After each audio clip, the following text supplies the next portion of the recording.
ইতিমধ্যে দেখিবলৈ পাইছে যে আৰু মোবাইল আৰু মদ্যপানৰ বাবে এই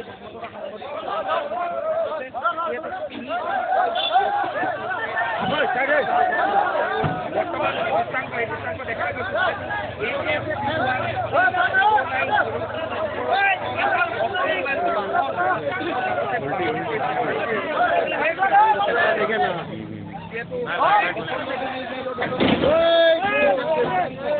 যিহেতু এখন টাটা মোবাইল বাহন আচলতে ৰাজপথত ভাগৰি গৈছে আৰু মদ্যপানৰ বাবে আৰু জনাই কৈছোঁ যিহেতু তিনিজনকৈ ব্যক্তি তিনিওজনকে সংকটজনক অৱস্থাত বৰ্তমান হস্পিটেললৈ প্ৰেৰণ কৰিছে যিহেতু বৰপূৰ্ণ বতৰত আৰম্ভ মদ্যপান কৰি